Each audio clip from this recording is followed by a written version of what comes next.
Welcome back to Bloom. We live in a high-stress environment right now, and it's important to be aware of how we are affected by increased stress and how we respond to it. Joining us now to discuss more is Bjorn Nagel, who is a mental health counselor with McNulty Counseling. Welcome back to Bloom. Oh, thank you. It's so great to have you because, you know, we're talking about stress more now because of the pandemic, but really, stress has always been around, and how we handle it is so important. It seems like it's a 24/7 mission now. Yeah, it actually is. From the smallest to just getting ready for work sometimes to the big things like maybe a major life shift, moving, loss of a job, getting a new job. I mean, so it can be positive stressors and negative stressors. And you're right, it is kind of 24/7. So, Bjorn, how do you advise people to manage the stress? Because we talk about it a lot, but not a lot of us know how to harness that in and control it. Right. Well, there's a lot of things we can't control in our environment. So there's environmental stress, but then there's also internal stress. Those are perceived stress, and that's the stuff with counseling we really focus on, is getting to the root of our perceived stress, because we can amp things up that aren't even there. And so there's a lot of things we can do to modify our levels of stress. So what you're saying is we're kind of creating more stress than we're actually dealing with in our heads. I think most people do to various degrees, but people like, let's say people who are suffering from generalized anxiety disorder, they are going to be very sensitive to stress.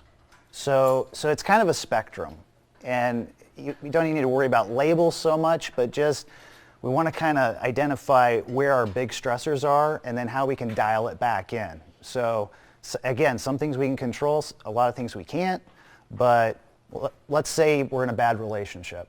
Okay. I mean, that's something we can do something about. Right. If you're in a job that's toxic, something you can do about, maybe just talk to the boss. But oftentimes we'll need support, we'll need coping skills, but it could also be just basic stuff. We now have evidence that diet affects mood. So if you eat junk food all day, you're probably going to feel like crap. Yeah. And that'll affect your mood, and your stress will go up because your body is not working at an optimal level. And I like what you just said earlier. You said, you know, you don't want to necessarily like label anything, because at the end of the day, we all seem to have something that we could put a label on that we're dealing with, whether it's, you know, anxiety, depression, maybe just, you know, seasonal blues. So I guess the first step is, you know, realizing what you're dealing with and talking to an expert, you know, finding resources that might be available to you so that you can learn coping mechanisms. Exactly. Yeah, that is it. So what are some of the ways to minimize the effects of stress? You mentioned diet. I'm sure you're a big believer in exercise. Of course. Meditation, anything else along that realm? Yeah. Well, yeah. So I usually break it down to, you know, physical, emotional, mental. Those are kind of the big three. So yeah, you mentioned meditation, any kind of stress reducing techniques like deep breathing. This is really important. Breathing is huge. A lot of people don't know how to breathe. So, you know, we're doing shallow chest breathing instead of deep down into our belly and full. That alone gets more oxygen to our brain. So we're more relaxed. Okay. And that affects how we go throughout our day. But emotional stress, we need to look at the major emotional triggers. Most people, we usually suffer from three big ones: anger, shame, and anxiety. So we all know anxiety. Right. But anger and shame, that can play more with certain people than others. But that's where counseling is really helpful, where we go kind of deep and look at, you know, where did you learn coping strategies in childhood? And sometimes we're still using them. Yes. Which is not good. No, we have to evolve. So, we do. 100%, 100%.